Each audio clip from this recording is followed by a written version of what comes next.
Hello, everybody, and welcome to the Atomic Salt Live Show. This is the show we're going to discuss everything in the tabletop hobby world. I am Wild Chevy, and as always, I'm joined by my buddy Casey. Casey, it's been a while. How are you this week? Oh man, it has been a while. Tired. My wife is out cruising the Bahamas without me, so I'm playing single dad to my kids. What happened that did she just say, I'm done with the kids, I'm going to the Bahamas?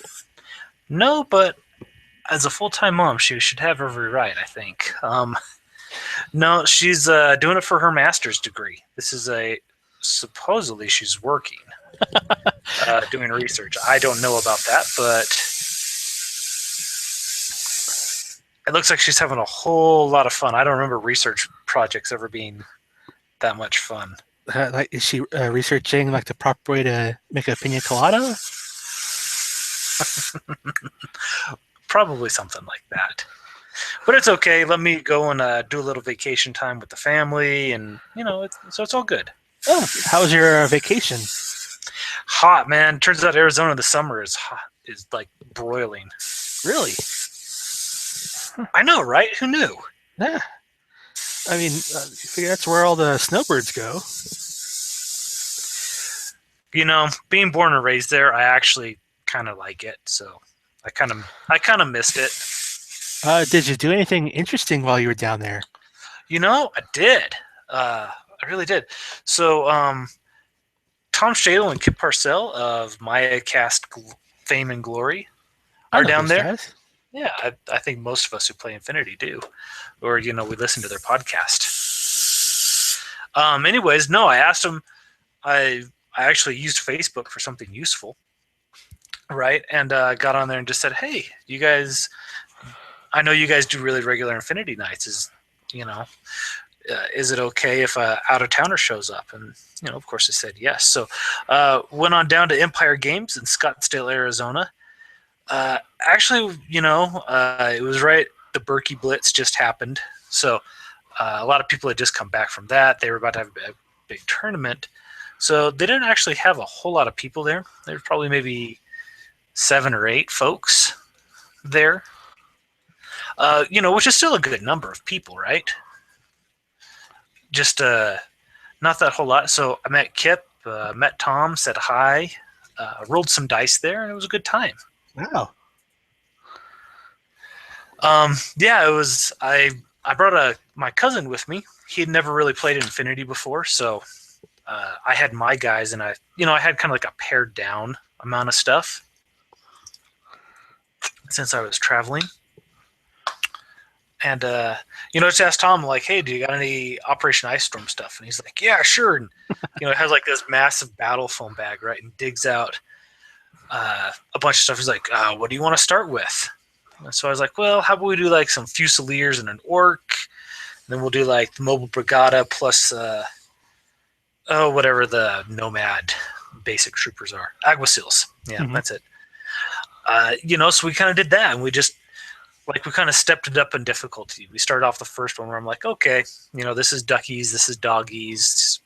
Here's how face-to-face rolls work, and we just kind of kill each other. And I'm like, that's really boring. He's like, yeah, it kind of is. So we threw out some basic objectives. Didn't really play any missions per se. Just kind of started stepping up the difficulty. And then, so it was a good time. Talked a lot about Gladiator games. And it was not, I don't have it all dug out, but I gave him one of the patches from last year's Gladiator games. He gave me like a little MayaCast coin. It was a real good time. So yeah, that was my hobby while I was down there. And then right when I got back up, sorry, I got a lot of hobby progress, interestingly enough. Well, you had a funk going on for a while there. Nice to see you come back to it. Yeah, I was feeling a little burned out for a while, but I'm raring to go again. So we've been doing the guild ball, the big league. So I played with Austin a little bit. We had our league night. He brought his brewers. I brought my Masons. So it was a good outing for the Masons. You know, we took the game 12-4. Oh, You know, it actually was a lot closer than what it sounds. Because you know, Austin was, you know, probably one more turn away from, you know, several takeouts of his own and probably a goal. So the game had the potential of being a lot closer if I hadn't have, you know, kind of closed things up when I did. So yeah, that was fun. And then, oh, let's see what else. So for Father's Day, I got some tokens from Broken Egg Games. They are down in Arizona. Let me see if I can. oh, really? Show this. Yep. Don't actually know where, but so they're just kind of like these little acrylic pieces, and I'll use those for Guild Ball. But you know, they're kind of generic, Well, that's so good. you could really use these for a lot of different games. You know, a blood drop, a green beaker, or a guy on the ground. There's, you know, and there's. I got 5 of each of these plus a couple other styles. So just kind of threw those together this afternoon while you know, while the kids were watching a movie. I just kind of sat down on the floor and did that. They let you have your hobby time. You know, when you put on certain movies, they just kind of zone out, and so I was like, I might as well be productive while I'm sitting here. So yeah. Oh, and then so what I'm working on right now. Here's kind of a finished one, if we can see that. I put up some decent pictures on Facebook. These are the Death Ray Design acrylic base toppers that I'm working on. I think these are called Alien Technology. Now that's Austin's company, right? I don't know his name. It's Rush for Brush for Hire. Hire. Yeah, I don't know why he separated it into Death Ray I Designs. I believe it was because he had the laser cutter and he was going more than just commission painting. Okay. So, yeah, that's I really like these. You know, they're kind of fun. I think he originally started with MDF, but I'm kind of glad he switched to acrylic because these paint up just a little bit nicer. Now is it like a glossy or is it like a satin finish? So it's not done right now. It is looking kind of glossy or probably satiny because I did put a gloss varnish on these in between stages. So what I did was, and what you guys will see me doing here this evening is, you know, I kind of gave it a little bit of a rub with some sandpaper. Then, you know, just took some Rust-Oleum black primer, put it over the top of it. From there, I'm just going to start airbrushing up. I'll do the grays here. Pretty soon, I'll put, you know, kind of some lighter gray, almost like some whitish dots on here. And then after that, I'll put the gloss varnish on top of it. I'll at least get that done tonight. I'm not sure beyond that how much more will happen. But then I take some clear contact paper, right? And I put that down over the top of the sheet. Take an X-Acto knife and then kind of cut out the little hexagons. And then I'll go over the top with some red, stepping it up through orange into yellow to kind of give it that reddish, give it kind of that orangey, yellowish glow. Cool. It's kind of like a non-metal metallic type of effect. You know, it could be done that way. The way I'm doing it is I'm just kind of, you know, introducing some color fades and stuff to it. So not quite a real non-metal metal. I've got another one that I've been doing with that. I've been doing the sword for Achilles, kind of Okay. similar to the one I did last time. I don't have it within arm's reach here, but that's some, you know, different shades of blue. I'm not sure I'll get to that tonight. I've just been kind of working on him. My goal is to have him done in time for the Salty Dwarf. I was gonna go for the Mayacast Master Glass, but that's over in a couple of days, and that's not gonna happen. Is it? That's one of those things I'm like, oh, I really should partake in that, and I forgot all about it. Well, there's one of those things where I'm like, I got plenty of time, right? And I got off to like a really great jump, but then I just didn't. I kind of suffered that burnout. Then I was on vacation, and now I've got like 3 days, and none of the model has like any highlighting done on it.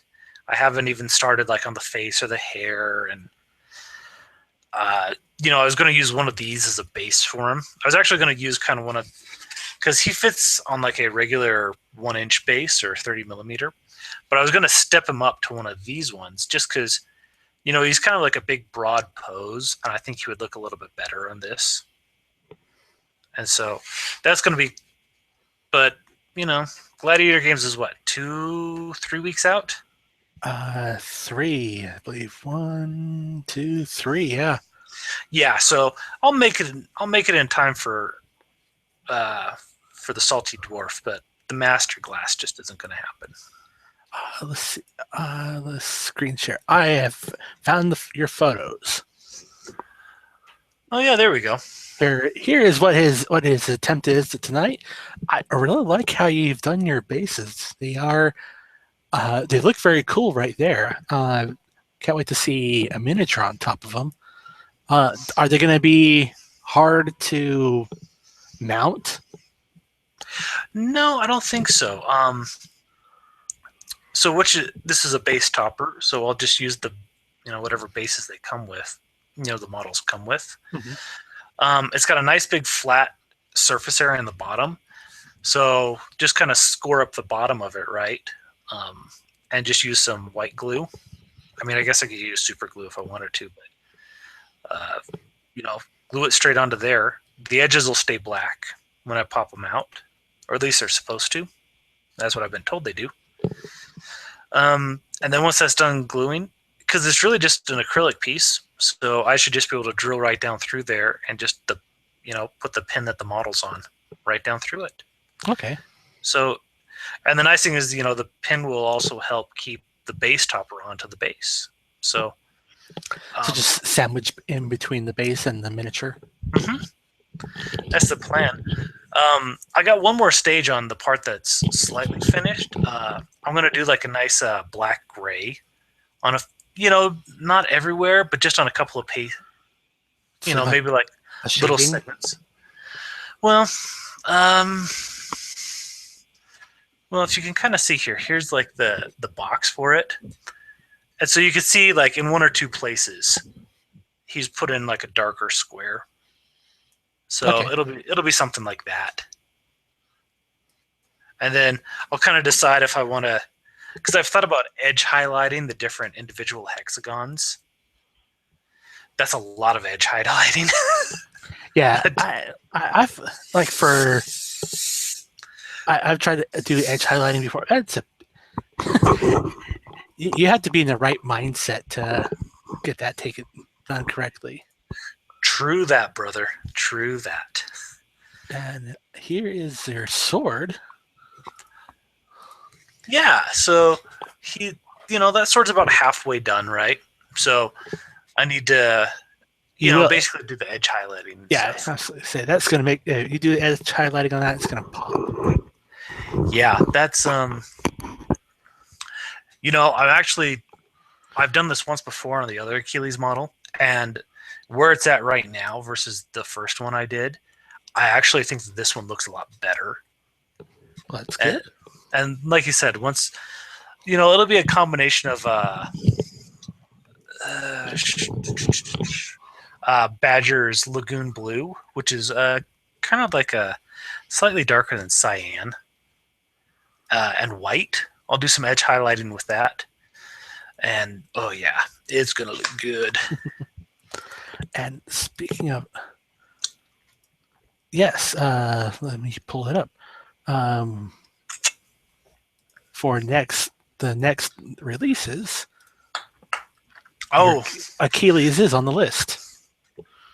yep. So the one they've got there is the one I've already painted up. Let me see. I can. Let's go through them. So there you go. The hoplite armor. Mm-hmm.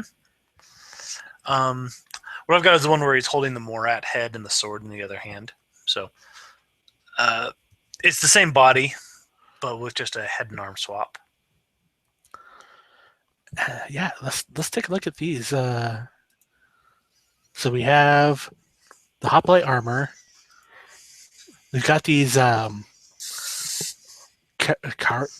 not even going to try. Karakuris.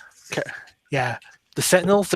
They're like little pal bots, right? They're So I'd really like to see one next to a regular model. They're silhouette one. yeah. So Right. they're the size of a remote. Yeah, so they're the size of like a little pal bot, but they look bigger than that, don't you think? At least I think. Yeah, the pictures are hard to tell. But it's interesting. Yeah. These little Toha Griblies running around. Yeah, they're supposed to be, like the name suggests, like a little sentinel. I think they have the, like the little bio visor or whatnot, that lets them sniff out infiltrators and such. And they have like a shotgun or a flamethrower. So, they're not really meant to do much of anything, but just, discourage. So painting our behinds. Yeah, just discourage infiltrators. So there's another photo of them. They look interesting. Yeah, like little devil bugs or something, right? Then we have the Foxtrot Ranger, which I think she looks a little bit better than previously. I know a lot of people hate it. Could you go back to like a different picture, like the one where she's kind of in the terrain? Right there? Yeah. Yeah, she looks better than what she originally did. I'll grant her that. Because like originally she was like shooting from the hip. And she still looks like a supermodel that you'd see in a NRA calendar. But I've heard, a lot of people, it's like either like it or you hate it. But I mean, yeah, I really dislike the first one, but looking at it now, I think I'm a little bit better with it. Yeah, I don't know. We'll see. I think it's how she's holding the shotgun. It's like before, yeah, it was really awkward pose, shooting from the hip.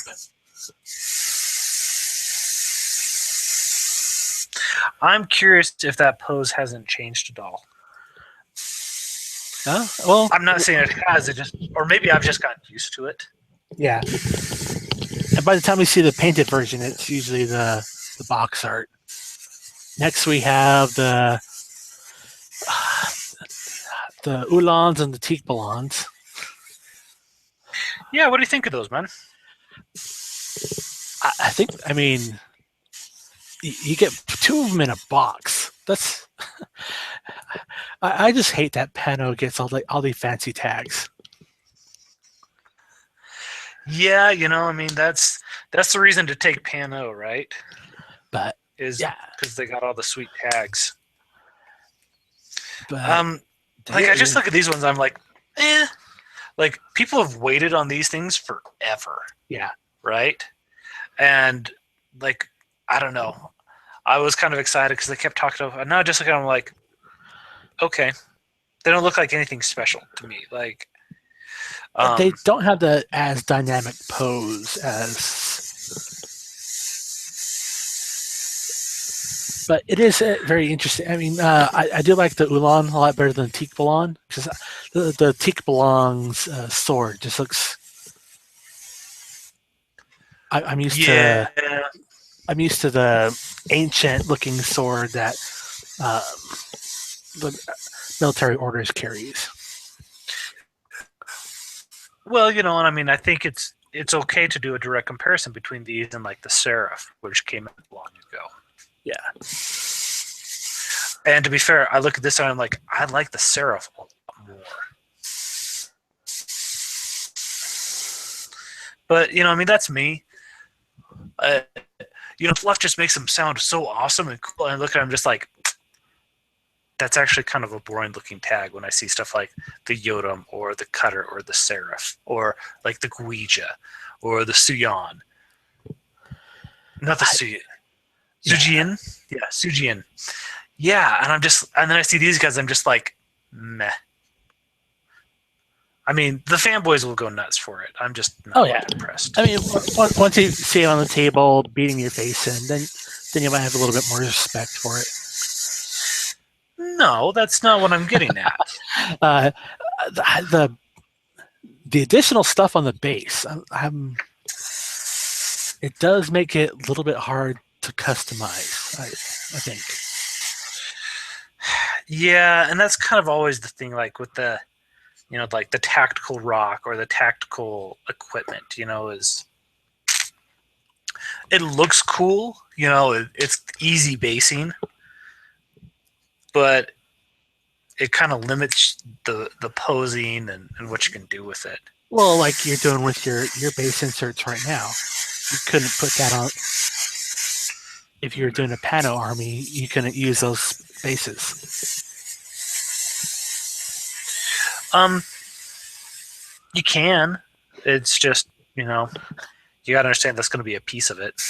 Yeah. And then we have the Wu Ming Assault Corps. These guys, I love. I think these guys look so cool. Except for the guy with the helmet. Without his helmet on. Like, I think he looks kind of dumb, and I just want to say, put your helmet back on, idiot. Hopefully it comes with a separate... Well, he's got a helmet in his hand, so I'm guessing it's not going to be a separate piece. Most likely not. It seems like this really kind of 40K-ish sort of thing to do, That's how you know he's the squad leader. He does not wear a helmet. So cool, I don't need a helmet. I got plot armor on.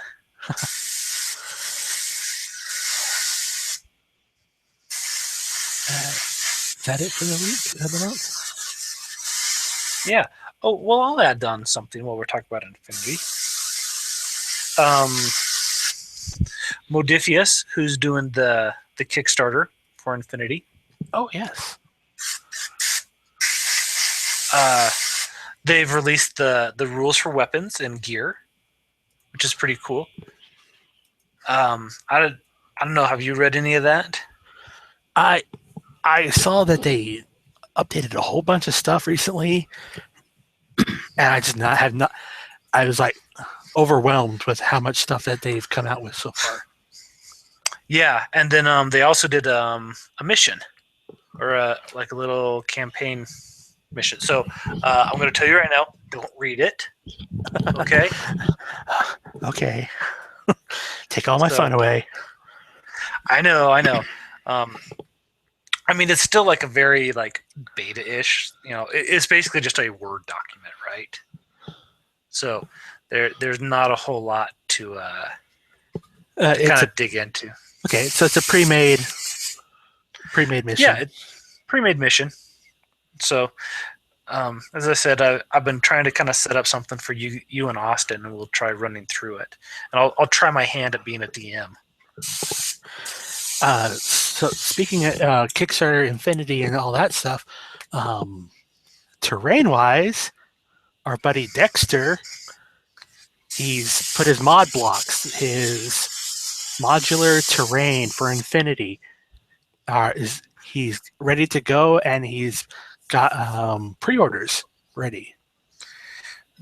Wait, didn't he already do a Kickstarter for that? He did, but at the end of the Kickstarter, his partner, who had the printer, ended up having some issues, and he was able to print all the other stuff. But after that, he was out of business. And so Dexter was, or his buddy was? His buddy was. So Dexter had this product, but no way to produce it. And he's been busting his butt for about a year now to grow his business. So now he's able to bring back the mod blocks, which, guys, if you haven't seen it, for Infinity, they are amazing bits of terrain.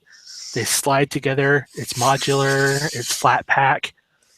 It's perfect, and it's pre-painted. Yeah, we've used yours a few times, and I've always enjoyed it. Plus, I mean, Dexter's just a great guy, and it's nice to support him. Yeah, and like as Casey mentioned earlier, the Salt City Gladiator games coming up. So as an organizer, I've been busting my butt.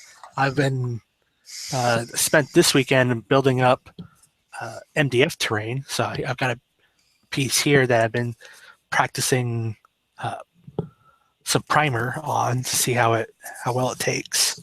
Yeah, let's take a look at what we got here. Yeah, so I've done a few of these buildings before. Yeah, it's the Shark Banner laser terrain. So it's very nice panels, which I'm a fan of. I think it straddles the line between affordability and looks very well. Yeah, and he does an amazing job. So like here's a roof panel that I'm testing some primer on, and then here's one of the small little blocks, and doors. Some have doors on both sides, or some doors on one side, slapped together pretty easily. Cool little details on them. Now, are you gluing these together, or are you just okay? I used Elmer's Elmer's wood glue. Okay. Just because he's got slots on here so they just link in together, but they do they're not tight, so I want to make sure that they solid pieces. Yeah, I know personally for me, I glued all of mine together. I sometimes wish I hadn't, just because they're tight enough for like my at-home table, but I think for a tournament, where people are really going to be handling these things a lot, I'm not sure that's the way to go. That's what I liked about that mod blocks, because it's flat pack. It also doesn't take up a lot of space. One thing I will be doing on these ones, because it's got a roof that pops on top, the roofs don't allow for stacking on these. But I measured it out. I'm going to be grinding off the lips on here on the bottom. Make it so that they do stack on each other.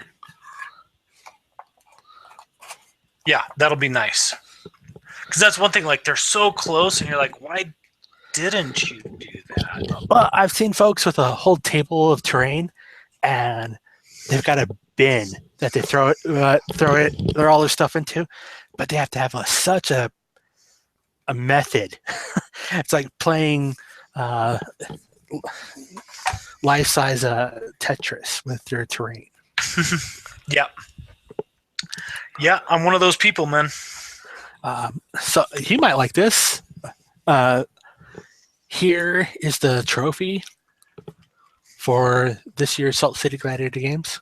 Nice. The old shield style is going away, or yep. A lot of people were jokingly calling it the golden nipple, or the bronze nipple, or silver nipple. It was a cool looking shield, but in a single color, it lost its appeal. So is that a 3D print, or is that a cast? Or this is a 3D print. So this is the original. I got it from the 3D printer this week. I had to clean it up a little bit. I used filler primer. I've been researching a lot online, and they say just use some filler primer and then start sanding it like crazy. And So it's got a nice little shine to it right now because it's got a gloss coat. But Mm-hmm. this will be going in. This will be going into silicone mold soon. Dude, that's gonna look so good. And then you'll just do like a metallic spray paint over it or something. I'm guessing. Yeah. And then if you put that like on a nice piece of wood, that's gonna look so sharp. Yeah. I'm really sad because I'll never win one of those, but I'm really happy to see it. You could. You've been practicing in a whole bunch of different events. I'll say Guild Ball. Maybe I'll have a chance. Maybe I don't think so, but I feel like that might be the closest one. Just because, I used to feel pretty good about myself in Infinity, but I've gotten my teeth kicked in a few times, and there's a few people in our local area where they're really good. Like I'm okay, they're really good. So yeah. I've so yeah. While you were gone on your whirlwind vacation to the Mayacast, I participated in a tournament. yeah, over at Shiv. Mm-hmm. How did it go? I won my first 2 rounds with a minor win, and then I got a crushing loss on the last one. But yeah, it was definitely one of those like I got back into the rhythm of playing. I'm like, all right, let's do this. And it came down to some lucky dice rolls, and I was like, "Ooh, skin in my teeth."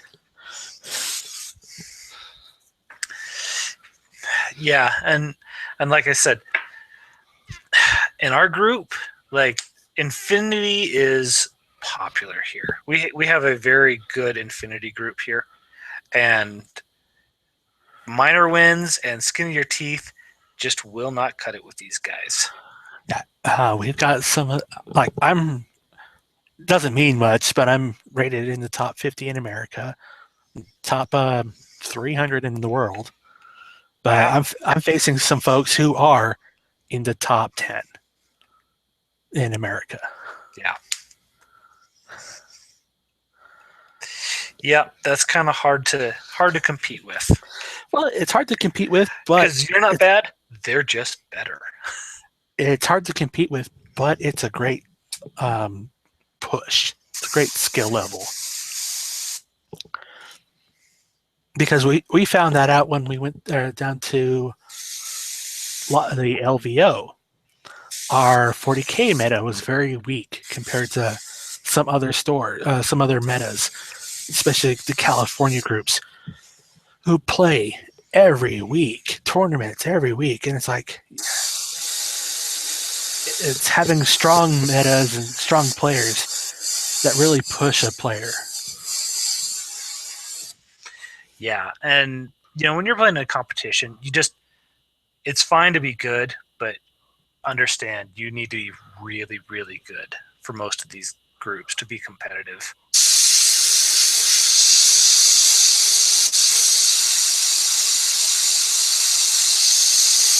So that's why I say I will probably never see one of those trophies unless I play a game that's so new that not many people have experience with it.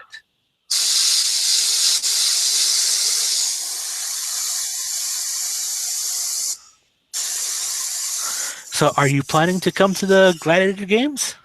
I am. Do I need to start buying my tickets? Yeah. That'd be great. I know. I'm horrible. I'm sorry.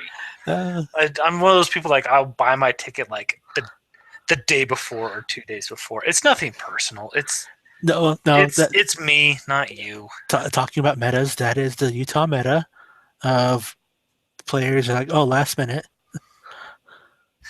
And you and I have had this discussion before on why that is, and I think it's just because it's local. I mean, we treat it like a regular Saturday tournament when we really shouldn't. Yeah, because was it July 1st? LVO goes online, and you're already chomping at the bit for that.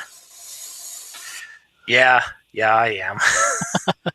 I will buy those tickets like the minute they go up. To be fair, you kind of have to for LVO.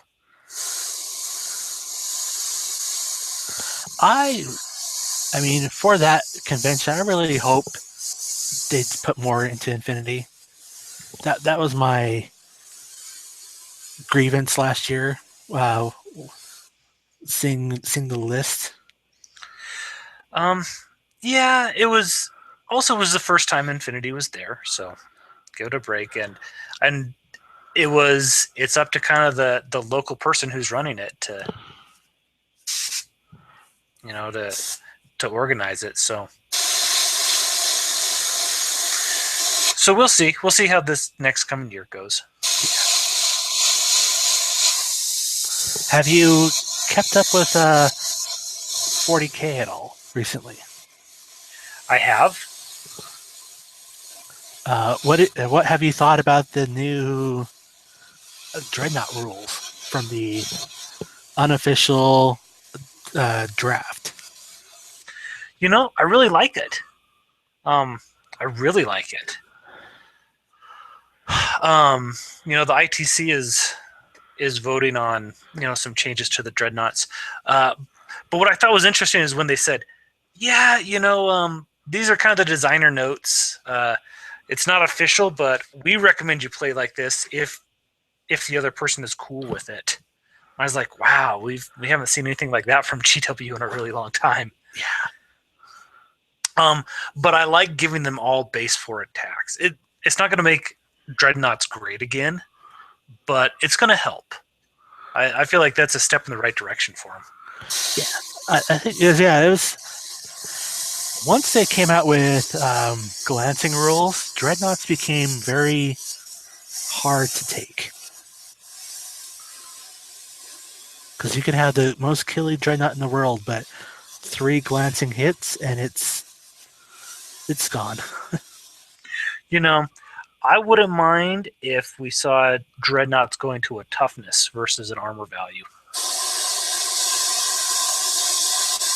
Like a monstrous creature. Yeah. Again, you do that, you give them 4 base attacks, and I think you're going to start. You're going to give them a new lease on life. True, and they already have the Nemesis Dreadnought. Already is a big walking creature that's a mechanical. Yeah, sure. And think about like the Tau Riptide. That uses toughness instead of armor. And the ghost kills. And then, all the Tau have all the lovely things. Well, it's because we're the future, sir. The Imperium is the past.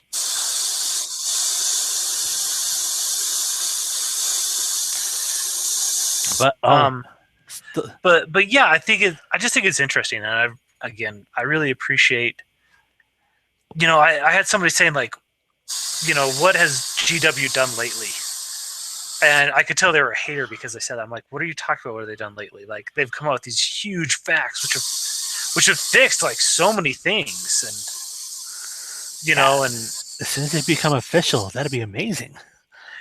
That's actually one of the things that the ITC is voting on, is whether or not to use the fact right now in their current form. How do you feel about that? Some of the facts Void Shield Generator, that answered a really big question that a lot of people were abusing. You can't conga line it. Not the facts, but like, what do you think about using the facts? Well, in their current state, like in an ITC game. I see some of the facts are great, but some of them do need improvement because it's a draft form right now. Right. But I mean, they're answering the questions that we all want answered, which I believe. They're giving reasonable answers too. Yeah.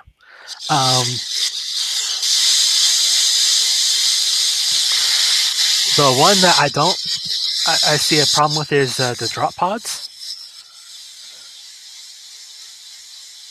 So as a whole, I see them being very good, but there are some of them that need improvement. Drop pods, if the doors are closed, they block line of sight. Yeah. And if they're Yeah. open, the doors count as the pedals count if they're hit by weapons. Well, and you use those, and from the interpretation, you use those pedals as part of the model and part of the deployment. So when you jump out of that drop pod, I mean, you're popping out like 8 inches away from where you were originally.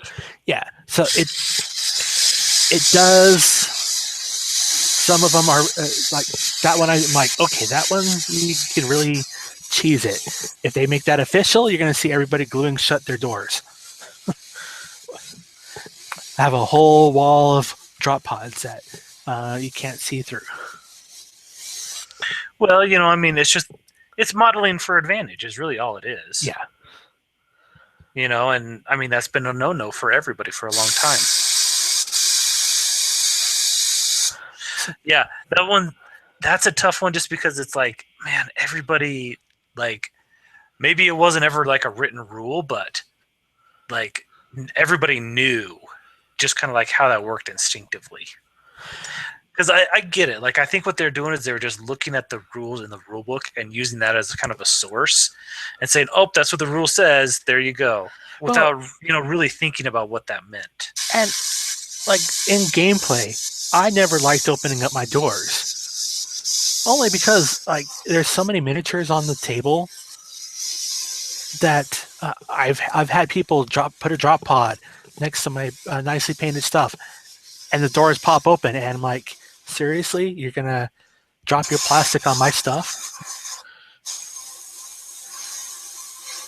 So I know, right? Yeah, that's happened to me a few times too. So that's my. I'm like, all right, I'm gonna keep them closed. We know what they are. Yeah. But Ford, if any of you've watched the news, Brexit was a thing this past week. Yep, it's a thing. And it, good news, bad news, but it dropped a pound. It's the lowest the pound has been in 30 years, meaning that it's the best time to buy all the UK products. I know, right?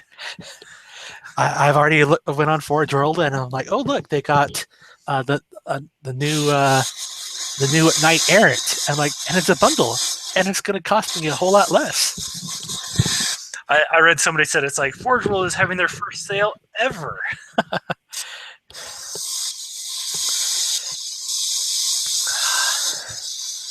So have you thought about purchasing anything from Forge World because of this?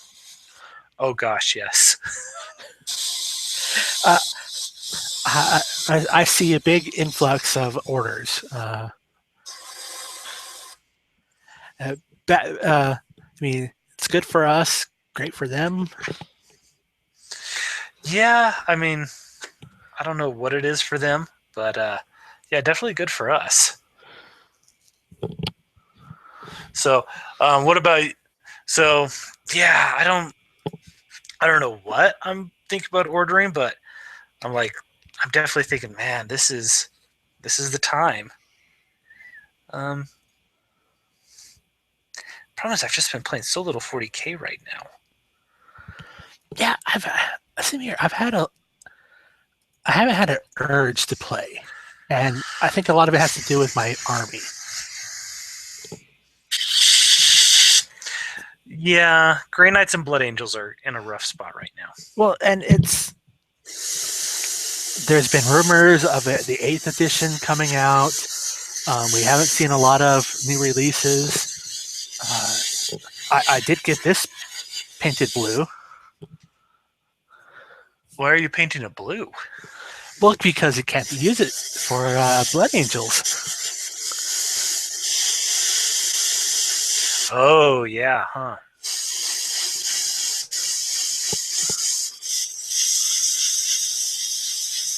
But yeah, it's like 40K. It's like I really love you because I'm invested in you, but the next thing that walks by, I'm like, oh, I can walk away. Yeah, yeah. I mean, that's kind of where I'm at too. Is I'm like, I love you, 40K, and I get all excited about doing like a 30K Space Wolf army, and then I go like, but let's go play Guild Ball. You Yeah, know? I really could do a Death Guard. I'm like, ooh, let's play Death Guard. I'm like, oh, that's going to be a lot of money. Yes, yes, they would. And yeah, I mean, like Infinity. I love the rule set. They just came out with some new stuff. Miniatures are looking great. And I'm like, I'm perfectly fine playing Infinity because it's a quick, easy game. Um, War Machine. I know you don't like steampunk, but they just had their lock and load, and Mark III came out. And the one thing that got me to the game was the big metal warjacks. And now I can actually play big metal warjacks in an army.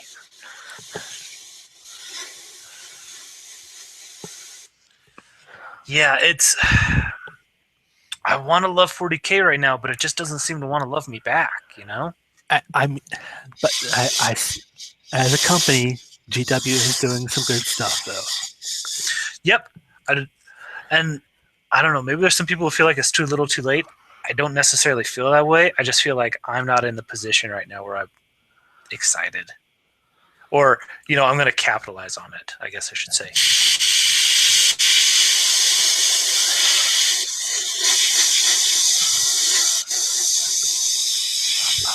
So that's it for my notes and for what I have for tonight. Do you have anything else, Casey? No, I don't really. Like I said, I've been so busy, actually doing stuff that I haven't spent a whole lot of time looking at the news. Um,